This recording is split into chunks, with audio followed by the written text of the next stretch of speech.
Dr. Myers, I appreciate it. Thanks for hanging out with us today. So we're not 100% certain when this will all be published, but in transparency, we are talking here just one day out. I think we should start with COVID-19. We're talking on the eve of the state moving to stage 5. So I think that's a pretty good launching point. If you wouldn't mind, kind of just talk to me about your thoughts on how we've done so far managing this pandemic, managing this disease, and the role you think state government should play. Well, COVID-19 is the dominant issue of the day. There are many issues, but this is the most important health issue that we faced for 100 years. And we're not doing anywhere close to what I think ought to be the standard for our state. I'm glad to see you were wearing a mask. I've been wearing my mask because that's, I think, the example that we all have to set. And why is that? Masks are one of the best lines of defense that we have today, not only to protect ourselves, but to protect others. And that's why I believe there should be a state mandate to wear masks because it's the standard of care with respect to management in a global pandemic emergency. I just know that a mask suggestion is not the same thing as a mask mandate because there are a very small percentage, but an important percentage of the population that needs the stick rather than the carrot. I don't think we ought to be throwing a lot of folks in jail or anything like that, but I do think that we need to have a way to motivate the right behaviors. It's very similar to seat belts a few years ago and then smoking before that. People don't light up everywhere anymore. They know that's not right. People put the seatbelt on. They know they need to do that. And masks are the same. With respect to our management of the pandemic here in Indiana, in addition to masks, we are moving too aggressively, too quickly to open things back up. We saw that in Iowa when the governor did that in June. They have a huge spike in cases today that are related to folks congregating. The virus knows what to do. The virus knows that it goes from one person to another person to another person, and it does so by close proximity. Our young people like close proximity. They like to do that primarily in the bars and in other type settings, and it's just something that this state has not managed well at all. When you talk about the mask order, I think in most cases, right, if you go into a business, there are signs, people are indoors, they're required to wear masks, at least on a private level by businesses. When you say that we should go further, are you talking about an order that would require people to wear a mask if they're outdoor or in any social activity? I think that in any situation where you're not with your own family, where you're not eating, you should, if you're within 6 to 8 feet of another person, be wearing a mask, yes. And I think that should be enforced. I think that should be part of Indiana law. How would you enforce something like that? I know you have a governor, right? But we also have an attorney general that says, that's not something that's within the governor's purview. How do you go about enforcing something like that? I'm not a lawyer, but I disagree with the attorney general's interpretation. And I believe that the governor has plenty of power within the public health emergency statute to take this on, as they do in other states. And with respect to enforcement, I think that gives you some tools to use. It's allowing the officer just tap you on the shoulder and remind you that there is a mandate, that it is against the law and you should do it. That alone is enough for the vast majority of Hoosiers to understand the importance, and I believe the vast majority will comply, just like with tobacco and with seatbelts. You also said that you think we're going a little bit too fast, too soon. Where do you think Indiana should be right now? I think we should be back in stage 3 to 4, 3.5 to 4, depending on the county you're in or the area of the state. Look at the numbers. We've had around 750 to 1,000 new cases almost every day for now a couple of months. And in fact, it was about a week ago, we had the highest number of cases, new cases, that we've ever seen in Indiana. Our positivity rate, which should be 1 to 2%, is hovering 6 to 8%. That's just too high, and what that means is that the virus is prevalent in the community, and we're spreading it. We know today that young people can spread it, children can spread it. They don't get sick as often, but they get sick.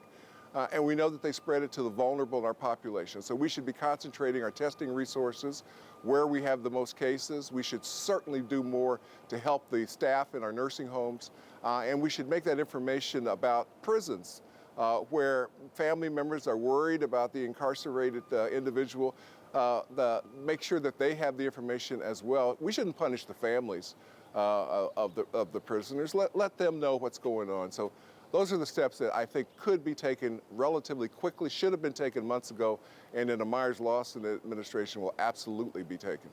I think the last numbers I saw, and part of the governor's reasoning of being able to go to stage 5 was that, he said he wanted to see numbers in terms of positivity below 5%.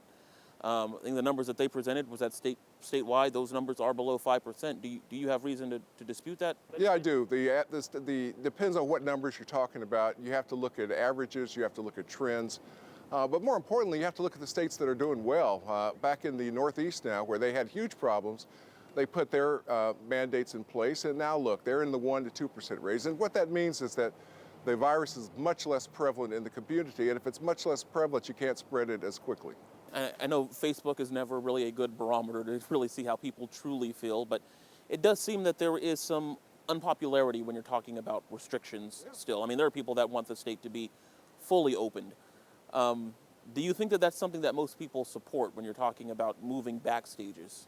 I think most people understand that the times are now different and that we're not going to quickly go back to that normal that we all crave and desire, where you could go to every football game and sit next to your friend and drink your beer or your soda pop and have that kind of fun. We're just not in that era anymore because of this pandemic.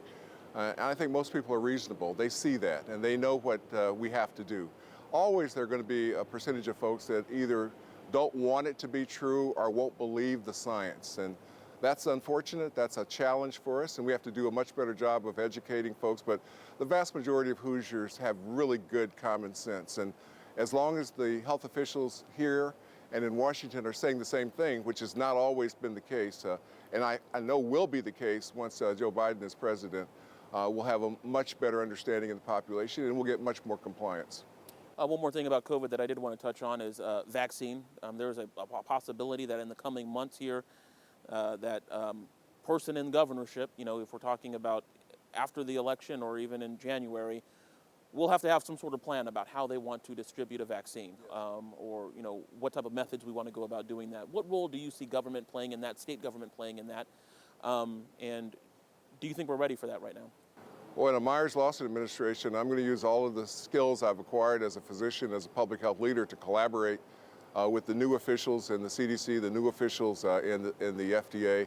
I want them to tell me that they've reviewed the data top to bottom, that we understand the efficacy of the virus, the safety parameters of the vaccine for the virus, and that the vaccine that they are approving, if one is approved, does what we want it to do.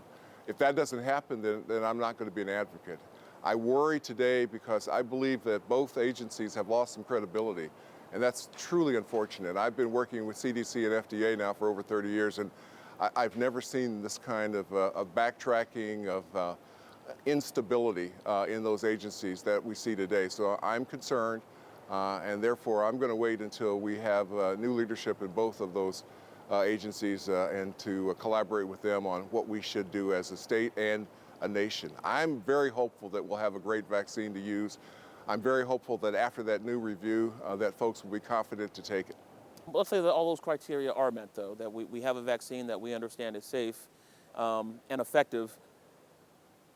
You have a task that would be ahead of whoever's governor about how do you distribute such a thing to different counties, different populations, people at different risk levels. Sure. How is that possible? Well, that's what public health leadership is. It's making those kind of decisions. It's finding the right priorities. And I agree that those that are at most risk should get the first opportunities, but quickly follow everyone else as quickly as the supplies and the distribution channels allow. And by being at most risk, I'm talking about healthcare workers, those individuals with pre-existing conditions. And there are lots of different categories of those conditions. We know who they are. Those are the people that we should allow to be immunized first, and then everyone else soon thereafter. Well, let's move on to a different topic here. Black Lives Matter. We are seeing a swell of, I guess, civil unrest in certain populations, certain areas of different pockets of the country, particularly right now what we're seeing in Louisville. Obviously, Indianapolis had their own protests a few months ago. Where do you stand with that? It is a divisive issue for a lot of folks, and what role do you think state government plays in dealing with these civil unrest situations? We have seen an upsurge of concern about racial injustice in the past few months that we've never seen in our state or our country before. I think there have been many incidents, but I look back to the George Floyd murder in Minneapolis as the one that really was the spark that set a lot of this off, and there have been many others as well. And what it shows is that not every member of our law enforcement community is following policy, is doing the right thing with respect to individuals who are under suspicion. Our policies and practices have to change. That's why we've instituted a criminal justice reform plan that's been on our website for months. We have to change some of the chokehold type practices. Those should be not utilized at all, especially because you haven't even really arrested and or tried and or convicted that individual. We've got to change the oversight of what happens when a police officer is accused of something unjust or untoward. The policies of the law enforcement entity that she or he is in. We've got to also put dash cam cameras in place and body cameras in place, because that'll give us a much more complete picture of what actually happened. But in addition, we have to change our training practices. Implicit bias training has been recommended now for all of our officers, and it really can help. And even though you don't think you have these biases, we can uncover them with the right kind of training. And most people are very surprised when they are given that opportunity to see them. But most importantly, we have to have leadership. We have to reassure the community that law enforcement is there to help. And that's a challenge today, because there have been so many incidents where that does not seem to be the case. And that means that police chiefs and mayors and governors have to work far more aggressively to communicate those messages, because we know that the vast majority of law enforcement officers want to do the right thing. And we just need to make sure that those that don't are no longer allowed the privilege of service. And by the way, racial injustice is not limited at all to the criminal justice system. We have racial injustice in healthcare. We have racial injustice in healthcare that causes some people to be treated differently when they go to the emergency room or when they have certain disease problems. I know that because I've seen that and worked against that now for many years. So we've got a lot of work to do. And I think by putting the right people in the administration, the people that I select will have the right mindset, will know what's going on, and will fix it. How do you combat, I think for a lot of people in certain communities that there is an issue of trust with law enforcement, right? It's not just a matter of, hey, if we give body cameras, things will be fixed. How do you mend relationships between law enforcement and the communities that they serve? There are a lot of ways to do that. I think having civilian review boards is one, giving the community an opportunity to participate with the leadership, to have them communicate what the policies are, how they should change, and what those policies, the effects of those policies are within the communities. That's one way to do it. I think also by making sure that the officers reflect the community, making sure that you have a diversity of officers, both with respect to race and gender, so that people see themselves. And then new recruitment programs. We need more women. We need more minority officers in all levels of law enforcement. So one of the things I will do is use the governor's bully pulpit to go to our schools and encourage our kids to consider those kinds of careers, because that's what it's going to take to change the current environment. On the other side, I think that we all recognize that law enforcement itself is a challenging job. And I think the people that serve our officers, they also want to know that government on all levels has their back. How will you reassure the people that are charged with protecting our communities? Well, again, it's up to the leaders to lead. And that means that I'll not only want to communicate directly with the communities that feel in some way that they've been treated unfairly, but with the law enforcement officers charged with their care, and do what we can from a state level to make sure that all of the right training procedures are in place and that the policies are being followed, and that we can have better collaboration between our state police and our local police and the federal system, so that the community begins to view law enforcement differently. I also think that there are a number of incidents that are truly more a mental health problem than they are a legal problem.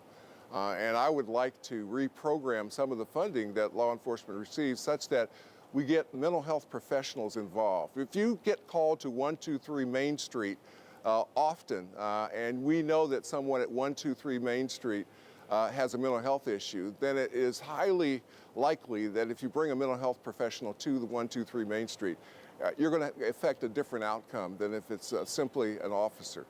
So I think those are the kinds of changes that will make things a lot better and will improve the relationships. You know, we hear this buzzword, defunding the police, and that certainly means different things to different people, but is that something that you have thought about, and what does that mean to you, and is that something that is on the plate for you? Well, I understand the anger and the concern that a lot of people have when they use that phrase, defund the police. I do not use that phrase. I talk about reprogramming some of the funding in order to achieve the goals that we want. And I've listed those goals in our criminal justice reform plan. They include dash cameras, better training for our officers, a whole variety of changes that I think will improve the relationships between officers and the community and give both the assurance that government is there to help. There are people that want to, I've heard people say abolish the police. Where do you come down on that? Absolutely not. Abolishing the police departments is absolutely not what we need to do. We need to reestablish trust between the police and the community, and to do so aggressively. And I know that there are a variety of ways to do it. Some communities in some states have been more successful in doing that than others. I want Indiana to look at those states where this is less of a problem, where there have been successes, and let's adopt those things that they've done that seem to work. And that's why I will need a leader in our state police. I will need staff members in our administration who truly understand the value of that approach, and I want to support their work and make sure that we implement the changes that are required. Let's talk a little bit about education. Yes. Especially right now, right? A lot of people are worried about, how we go about educating children in this pandemic environment that we have now. Obviously, concerns about teacher pay; those are something that still teachers are talking about. What is your platform for dealing with education, for making sure that teachers are not only safe in the classroom, but also compensated in the classroom? My number one objective will be to listen to our teachers who are telling us exactly what the issues are. In fact, 19,000 of them came to this very plaza, maybe 20,000 back in November to talk with my opponent, and he seemed not to want to do that. He seemed to want to take a trip out of town instead of dealing with the issues. Well, in my administration, we will deal with the issues. We will address teacher pay. It's not going up fast enough, and we have very good proof of that. We really don't need a 2-year commission to tell us what teachers are telling us today. In fact, we look at the data. They're moving to other states or out of the profession altogether. There are almost 1,000 vacancies that we haven't been able to fill. Ball State and other universities aren't producing as many teachers for us today as they used to. Those are all problems that must be addressed, and we've got to stop wasting money. We've wasted many millions of dollars on statewide testing programs that don't work, and we've also wasted money on contracting entities that claim to be able to do things like virtual learning, and we've watched $70 million just disappear because no one was paying attention. This State House was not paying attention. The leaders in our state board were not paying attention. So that has to change, and in my administration, it will change. And that $70 million and other millions of dollars like that have been wasted are going to go towards education so that we don't have to keep doing these referendums that communities are faced with. We're going to fund our teachers properly, and we're going to need over time to change the approach that our legislature has had in managing our schools, and I hope to get some new allies in November to do that. You brought up testing. That's also kind of an issue for some of our educators, right? Is this using testing as a measure of evaluating teacher performance? How do you feel about that? I think there are better ways. I think that listening to our superintendents who do this job every day and having them help devise a different approach that's not as intrusive. Many teachers are complaining today that instead of teaching the way they were taught to teach, they're teaching to the test. And we know that that's not the right thing to do. So we've got to listen to our teachers, and probably the most important thing that I'll do is to appoint a new leader of our Department of Education, a new superintendent. This is the first time that a governor will appoint such a person as opposed to having that person elected. And I've got to find the absolute best person in the nation. This person literally is going to have to be superwoman or superman and have to know a lot more than I do about the details of how to make a school system work better, how to collaborate with state government, where the funding should go, where we can cut, where we should add, and a state board that will work with the superintendent to make sure that we improve. I know Ms. McCormick has supported your campaign. Is that a candidate that would be on the table for you? Well, we haven't specifically talked about what her next steps are, but she has been enormously helpful. I've listened into some of her webinars, and my goodness gracious, she knows her stuff inside out and backwards and forwards, and the teachers of our state seem very much to trust her. We're going to do what I think might be the largest Zoom Facebook Live event in our state coming up on October 1st with Superintendent McCormick. I'm very much looking forward to that.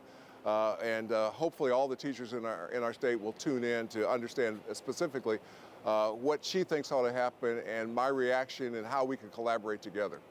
And then finally here, your opponent, Governor Holcomb, is someone that is considered to be a moderate, appears to have pretty, at least before the pandemic, had pretty wide support in what has traditionally been a red state. He's a Republican in a red state. In fact, the people that seem to be going away from him now are because they want him to go in the other direction in terms of loosening restrictions. Why do you think voters should take a chance on change with a governor that seems to have already had quite a bit of support? Well, Indiana's in trouble. Indiana is in trouble in a lot of different areas. K through 12 education is one of them. COVID-19 is another. Our economy is another. And the Republican administration has had 16 years to fix these problems. We talked about racial injustice. So my opponent has been in office for 4 years, and he puts out his plan with respect to racial injustice 70 days before an election. Come on, if he really cared about it, he would have done it when he was inaugurated at his first State of the State address. So it's clear to me that this administration does not have the right priorities, that people in our state are suffering, that we can do a lot better with our budget. We can stop wasting money. We need a change. You know, if the state of Indiana was a football team, we'd be in the bottom of the standings in so many different ways. And so what I think we have to have is a new coach and a new playbook. And that's what I'm offering the citizens of our state. And then this is your chance. Anything else that we didn't touch on? Anything else that's on your mind that you wanted to let voters know? Well, I just want people to understand that I'm doing this because I actually love our state dearly. I'm a third-generation Hoosier. I have grown up here. I'm right now standing a couple miles from where I was born, a couple miles from where I was raised. I'm a graduate of Indianapolis Public Schools, a proud graduate, and I truly believe that we can do better. For so long, we've had this attitude that, oh, it's good enough. Well, good enough is no longer good enough in the state of Indiana. We need to achieve, we need to push, we need to take action. And that's why, for instance, I became an intensive care unit physician. I wanted to be in the part of the hospital where you could do things to fix patient problems. And now I want to apply that same set of skills to my home state, the great state of Indiana. Dr. Myers, thank you. I appreciate you. Thank you for the opportunity.